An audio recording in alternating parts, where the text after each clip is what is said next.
Right now, all airlines are in the middle of the biggest crisis our industry has ever faced. Efforts to contain COVID-19, which we all agree are so important, have devastated travel demand almost overnight. Airline revenues have collapsed, entire fleets are grounded, and the world's biggest carriers are taking extreme action just to survive.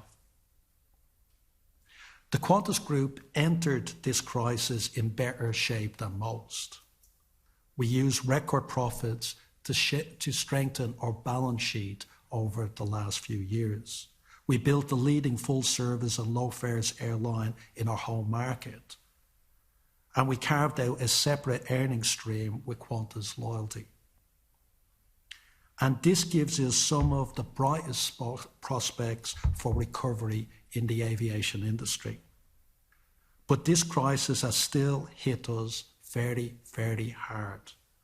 And the impact will be felt for a long time, particularly, I'm sorry to say, the impact on our people. There are clearly some green shoots domestically. We're planning to be back to 40% of our pre-crisis domestic flying during July, and hopefully more in the months that follow. But we all know that we will be living with COVID-19 for some time. And recent events show we can't take a low infection rate for granted.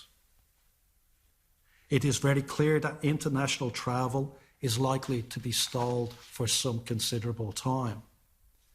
IATA, the peak body for the airline industry, says it will take more than 3 years for global travel to return to 2019 levels. That means all airlines, including Qantas, must take action now.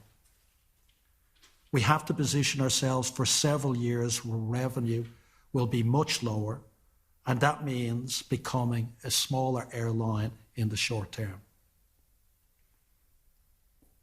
Today, we're announcing a 3-year plan to guide our recovery and take us through to the better days ahead. It's a plan that I have agreed to stay on as Group CEO to see through. The plan has 3 immediate actions to safeguard the national carrier's future and the majority of the jobs that it supports. The first is to rightsize our workforce, our fleet, our capital spending for a world that has less flying for an extended period. The second is to restructure to deliver ongoing savings across the group operations in a changed market. And the third is recapitalising through an equity raise that will strengthen our balance sheet and accelerate our recovery. The actions that we're taking will have a huge impact on thousands of our people. This is something that weighs very heavily on all of us. This is something that we don't make a decision on very easily. But the collapse of billions of dollars in revenue leaves us with little choice if we are to save as many jobs as possible longer term. Many of the 6,000 job losses we've announced today are people who have spent decades here. They're people we know personally. They are people that we know for a long time. And it is not unusual to have several members of one family working at Qantas and at Jetstar. What makes this even harder is right before this crisis hit, we were actively recruiting. We were gearing up for Project Sunrise.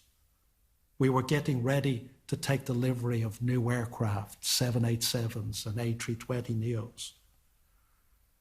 Now we're facing a sudden reversal of fortune that is no one's fault, but it's very hard to accept.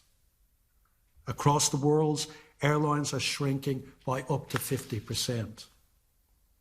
To avoid anything of this scale, we will be extending the stand down for a large number of our people as we wait for the recovery we know will be coming. Separate to the 6,000 job losses, about 15,000 people will remain stood down for some time. People from whom we have no work, but we will have work for them in the future. Around half of those stood down will be back flying domestically, we think, by the end of this calendar year. The remainder, mostly those supporting international flying, will return to work more slowly.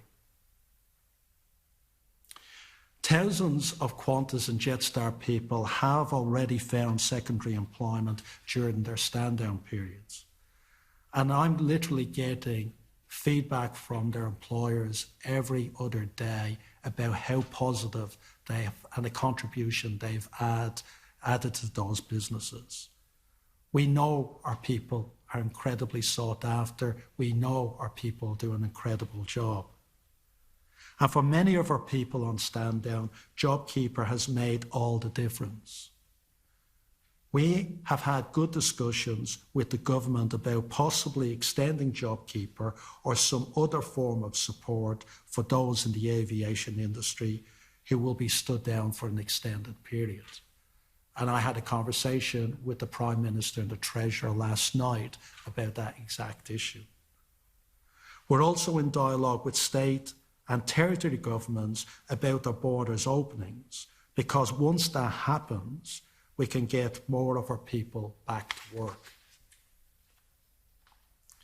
We will do the best we can to manage the impact on those leaving the organisation and those continuing to stand down. We'll first of all be offering voluntary redundancy rather than compulsory redundancies as much as possible. We'll give support for career transitions, and for those stood downs, we'll give ongoing access to long service and annual leave, as well as all of our welfare programs.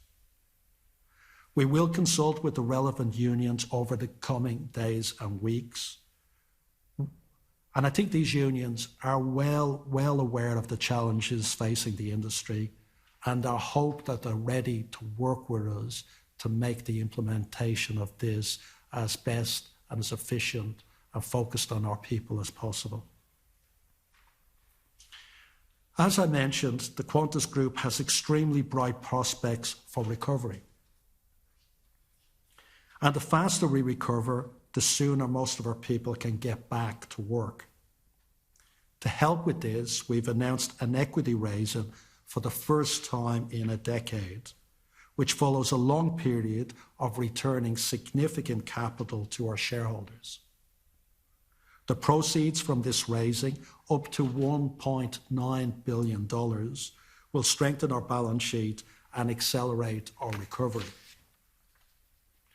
And once we have recovered, this capital will help us take advantage of opportunities that emerge. There is a lot of details on the equity raising in the press releases that we have issued today, so please refer to them and for the details of how that's going to work. This year was supposed to be one of a celebration for Qantas. It is our centenary. We're the oldest continuous operating airline on the globe. And clearly, this is not turning out as planned. Though we do draw strength from our long history, we know that no matter how tough it is in the moment, we've always come back from a crisis stronger than before. And we draw strength from our beginnings, because Qantas was founded in 1920 in turbulent times, straight after the First World War and a devastating pandemic, the Spanish flu. So our centenary perhaps is a new beginning, the start of our next century.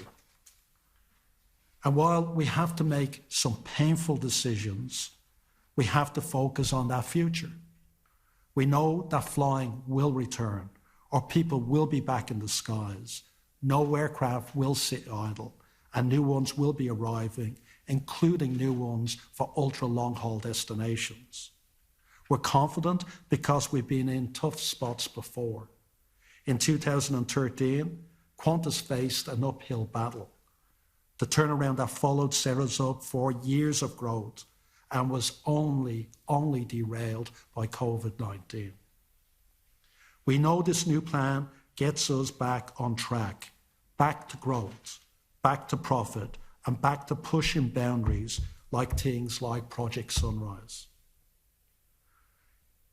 In closing, I want to recognise our people, their dedication to the national carrier, even during this time of great upheaval and uncertainty. They are a big part of what will carry us through this crisis. I also want to recognise our customers. Throughout all the recent turbulence, their support and loyalty has been truly amazing. From emails I've received through notes written on napkins sent to our crew to give them support through this period. Our commitment to you, our customer, is unchanged. Millions want to see people in places that they love, and they need an airline to take them there, particularly in the country the size of Australia. We will be smaller for a period of time, but we will still deliver an amazingly high level of care and service, and above all, safety. We continue to serve regional communities and support Australian tourism. And as the national carrier, we have a very important job to do, a proud history to uphold, and a bright future to look forward to.